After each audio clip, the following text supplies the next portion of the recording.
Avec Alexis, on va tester les marques e-commerce qui inondent nos réseaux sociaux. Que ce soit Facebook, Instagram, TikTok ou même LinkedIn, on les voit partout. Mais qu'est-ce qu'elles valent vraiment? On va donc vous donner notre avis sans langue de bois, puisque cette vidéo n'est pas sponsorisée, et tester non pas 4, non pas 5, non pas 6, mais 9 marques e-commerce. C'est parti! Et c'est déjà la 3e et dernière vidéo avec 3 nouvelles marques e-commerce à tester. On commence avec la première marque de cette vidéo qui est la marque Exode. Exode qui propose des déodorants naturels à l'huile de Nigel. Vous avez dû voir les pubs tourner, c'est sûr. Tout le monde a eu ces pubs avec le fameux Staphylococcus hominis, la bactérie responsable des mauvaises odeurs qu'on va combattre avec l'huile de Nigel qui est à l'intérieur et la fécule de maïs qui ne retient pas la transpiration et qui l'absorbe comme une éponge. Voilà. En tout cas, Exode. Donc, ces petits pots là comme ça. Tiens, je te laisse l'ouvrir. Exode, vous connaissez Exode?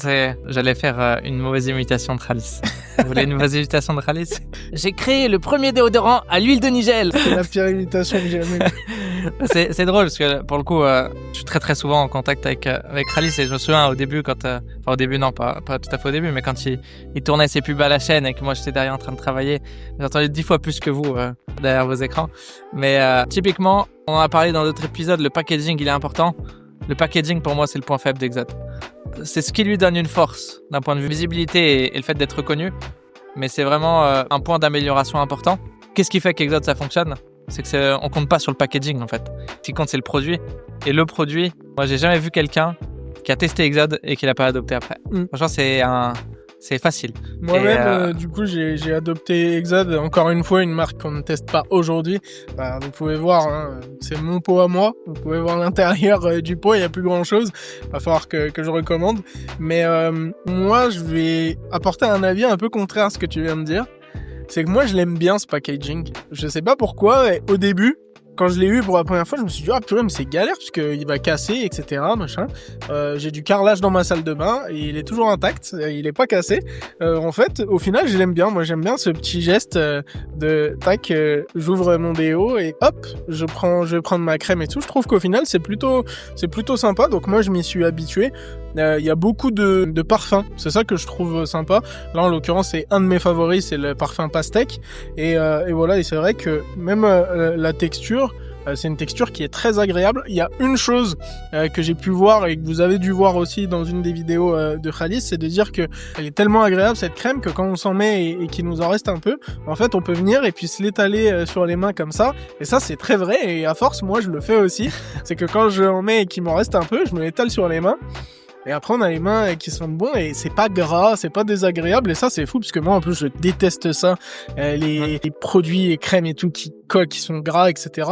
C'est insupportable et ça, je le trouve hyper agréable pour le coup. Non, clairement, ce que je trouve qui est intéressant et qui est une vraie leçon pour les e-commerçants qui se lancent, c'est que Exode, ça a toujours été une marque qui a été portée sur la vente, de mettre un gros accent sur la vente et que c'est quelque chose qui est très négligé dans beaucoup de marques qui essayent d'abord d'avoir le produit idéal, d'avoir le produit, le packaging, etc.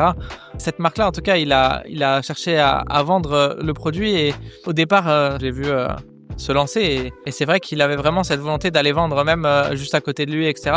Et c'est vraiment focus sur la vente pour trouver son discours, pour réussir.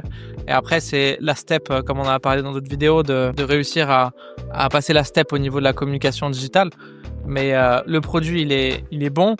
Mais ce qui a fait la différence, c'est qu'il a toujours été en mode mon objectif c'est de vendre et je vais pas faire le riche avant de l'être. Donc ça c'est vrai que c'est vraiment un des points qui est intéressant et même encore aujourd'hui il a cette vision là d'être vraiment tout pour le projet et de le développer et de s'investir dedans. Donc c'est une des leçons moi que j'ai appris avec Exode, c'est que il faut réussir à vendre avant d'investir. Et ça c'est vrai que c'est un peu contre-intuitif des fois. Pour certains, ils se disent non, mais c'est une fois que j'aurai mon produit finalisé avec mon super packaging que je vais pouvoir vendre. Non, il faut commencer à vendre avec tout ce que tu peux. Et puis c'est ça qui fait son succès. Je vais prendre un exemple qui me concerne. Je pense que je fais partie du coup des 5 ou 10, je sais plus combien % de la population que Exode irrite. Ça veut dire que moi, Exode, ça m'irritait, ça me faisait un peu rougeur, etc. Et du coup, on a vu qu'il a... Alors, je sais pas, mais moi, dans ma perspective, en tout cas, client, j'ai trouvé qu'il a très vite pris le virage de sortir une édition peau sensible et qui du coup n'irrite plus. Et ça, j'ai trouvé que c'était très fort en fait de pouvoir très vite trouver une solution aux quelques mauvais retours qu'il avait, puisque la grande majorité est très satisfaite, et moi c'est mon cas, c'est très efficace, etc. Mais il y a un petit pourcentage de gens du coup que ça irritait, et très vite il a pris ce virage-là et de proposer peau sensible. Donc ça c'est encore une fois, ça représente bien ce qu'expliquait Alexis, du tout pour le projet et de se mettre à fond sur cette partie-là. Et ben en tout cas, encore un produit validé. Exactement.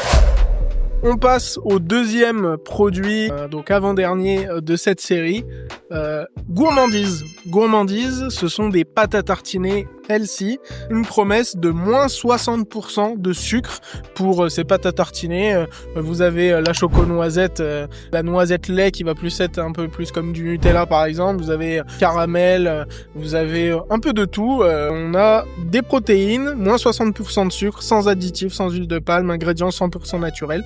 La pâte à tartiner healthy, donc ça aussi, hein, elle est déjà bien vide puisque je la consomme depuis un moment, mais on va quand même la goûter. Cette marque qui a été lancée par Théo, avec qui j'échange de temps en temps. Celle-là, je l'avais pas goûtée, c'est une découverte. Moi en fait, au niveau du goût, je trouve que c'est une vraie réussite. Elle est très bonne. C'est une pâte à tartiner en fait. Quand on a le goût en bouche, on se dit purée, moins 60% de sucre quand même, c'est fort pour le goût que ça a. Et en plus, voilà, c'est healthy, on culpabilise moins. Théo est bien actif sur ses réseaux, alors moi je l'ai sur Instagram, où je suis un peu. Il propose plein de recettes avec ses pâtes à tartiner, donc en plus c'est top. Moi j'aime beaucoup. Alors moi au niveau du goût quand même, avant de passer à autre chose, un truc à savoir sur les pâtes à tartiner protéinées, et c'est vrai que ça choque la première fois, c'est que ça fait hyper pâteux, farineux. Et ça, c'est vrai que quand on est habitué à du Nutella ou autre pâte à tartiner de ce type-là, c'est vrai que du coup, ça choque. Toute pâte à tartiner protéinée, elle aura cette texture-là. Donc ça, c'est normal. Mais comme tu l'as dit, le goût, il est là. Ce que je trouve intéressant avec Gourmandise, c'est que c'est une petite marque, en réalité. Hein. Il s'est lancé il n'y a pas si longtemps. Les volumes de vente sont intéressants. En fait, il a des gros signaux verts. Et ce que moi, je lui conseillerais rapidement à Théo, c'est de réussir à scaler rapidement, parce que tous les voyants sautent au vert. Là maintenant, c'est à lui, dans sa capacité d'exécution, de maintenant réussir à accélérer. Et c'est ça que je trouve intéressant dans les petites marques, c'est que ça permet de, quand c'est des grosses marques qui ont réussi, bah ça y est, on sait comment est-ce qu'il a réussi. Là, des petites marques, ce qui est intéressant, c'est de voir que le produit, en tout cas, il est top. Maintenant, c'est l'exécution qui va faire la différence. Donc de réussir à passer le cap des ads, à asseoir un peu son produit. Et je trouve qu'aujourd'hui, je me permets une petite remarque, c'est que j'ai l'impression qu'il se focus beaucoup sur le produit, ce qui est bien. Mais là, en fait, ça y est, il a son produit. Maintenant, il faut le mettre en avant et il faut se focus sur la partie logistique, sur la partie marketing, sur la partie structuration pour le mettre de partout. Et en fait, en réalité, il a déjà bien plus de goût que ce qui serait suffisant pour se faire connaître. Donc, franchement, il est très très fort en développement produit. Franchement, c'est assez incroyable. Hein. D'ailleurs, c'est fou de voir qu'en fait, il est capable de faire des goûts passagers qui pourraient devenir des bangers, mais il les refait même pas. Ça me fait vraiment trop rire là-dessus. Il avait fait le goût un peu pâte Morgan quand il l'avait sorti. Et elle n'existe plus, alors que je suis sûr qu'il en vendrait des tonnes. Bien sûr. Mais franchement, il est très très fort sur le développement produit. Maintenant, c'est vraiment l'exécution. Développement produit, bien sûr, Théo, on ne relèvera pas l'étiquette qui est un peu trop grosse. Ça, on l'a vu en parler sur ses réseaux sociaux, ça lui a fait un peu mal au cœur d'avoir des étiquettes qui étaient trop grosses et du coup on voyait pas le produit. Je crois que c'est résolu et que sur les nouveaux pots, ça sera un peu plus petit pour qu'on voit le produit derrière. Mais ouais, en tout cas, moi je trouve que c'est très très bien réussi. C'est assez fou de voir en fait, comme le disait Alexis, je rebondis là-dessus. Encore une fois, moi qui le suis sur ses réseaux sociaux, il partage pas mal son aventure. Et de voir aujourd'hui ce qu'il est capable de faire à son échelle, c'est fou quoi. Quand on reçoit, aujourd'hui on présente ce pot de pâte à tartiner à une personne dans un supermarché ou quoi, enfin c'est un pot qui se fond complètement au milieu de tous les autres pots de grandes marques. Et moi je pense que ce projet, il a beaucoup d'avenir, alors bravo Théo. Et c'est un projet validé. Et c'est déjà le dernier produit, le 9e de cette première série. Et on finit avec Hydratis. Hydratis qui propose des pastilles pour optimiser l'hydratation. Donc une pastille dans un verre d'eau multiplie l'hydratation. Voilà, l'objectif c'est un bien-être quotidien, d'aider pour ce qui est effort physique, en cas de chaleur et de canicule comme c'est le cas pour nous en ce moment, lutter contre la fatigue, pour les voyages, pour l'hiver et les temps froids, enfin plein d'intérêts. Là pour le coup, c'est un des produits de cette série où c'est une vraie découverte pour nous. Je l'ai acheté hier, je n'ai jamais testé, Alexis non plus. C'est une pure découverte, on sait même pas comment ça marche. Donc on va déjà essayer d'ouvrir le pot, ça va être la première étape. Ok. Alors, c'est du hyper perfectionné là. Et du coup, tiens, je vais te laisser prendre une pastille. Le premier truc qui m'a un peu étonné, c'était de voir dissoudre une pastille dans un verre d'eau, qu'un verre d'eau équivalent à 100 ml, donc c'est un petit verre d'eau, hein, comme on peut le voir ici, ce qu'on a fait là. Boire lentement. Donc, pourquoi, je ne sais pas, mais du coup, il va falloir boire lentement.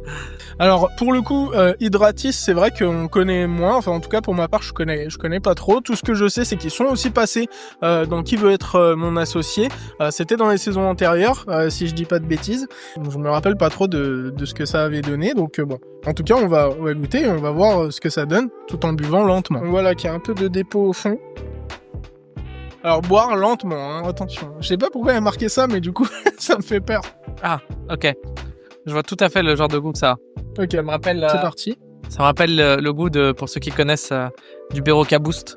C'est, je trouve, très, très, très similaire. Je sais pas si tu connais le Berocca Boost ou pas du tout. Je connais, mais j'ai jamais goûté.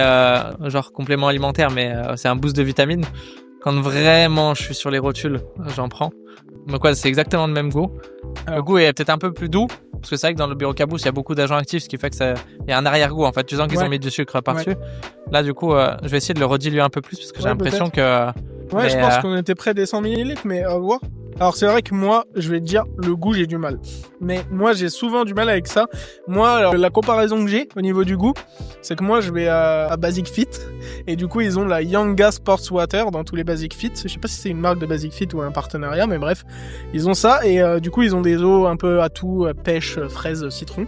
Et en fait, je retrouve un peu cet schéma de goût où on sent que c'est de l'eau de prime abord, mais on sent qu'il y a le goût, etc. Ouais. C'est vrai que là, il y a un peu moins d'arrière-goût. Moi, c'est ça qui me dérange beaucoup avec la Yanga, par exemple, c'est qu'il y a un fort arrière-goût qui reste en bouche. Alors, c'est vrai que je suis pas très fan du goût comme ça, mais au moins, il n'y a pas vraiment d'arrière-goût, je trouve. Tu me flingues, c'est le dépôt au fond. Ah ouais. Et du coup, je comprends pas le boire doucement. Parce que du coup, si tu bois doucement, tu laisses tout le dépôt au fond. Ça hydrate, hein. C'est le principal. En même temps, quand tu mets de l'eau dedans, ça hydrate pas mal. Ça multiplie l'hydratation. C'est vrai que je suis pas assez connaisseur du produit. Je me rends pas compte de l'intérêt, on va dire, médical, entre guillemets, du produit.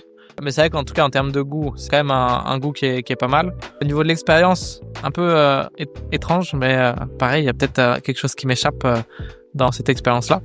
Un peu mitigé sur le produit. En termes de notoriété, moi, je suis moins sur les réseaux. Toi, tu les vois quand même régulièrement aussi. Alors, le voir régulièrement, non. Moi, c'est vrai qu'ils m'avaient plus marqué dans leur passage dans Qui veut être mon associé. C'est plus là que je les avais remarqués. Et je sais qu'après, j'ai revu... sur les réseaux sociaux, je crois que j'ai vu quelques pubs ou des gens qui testaient.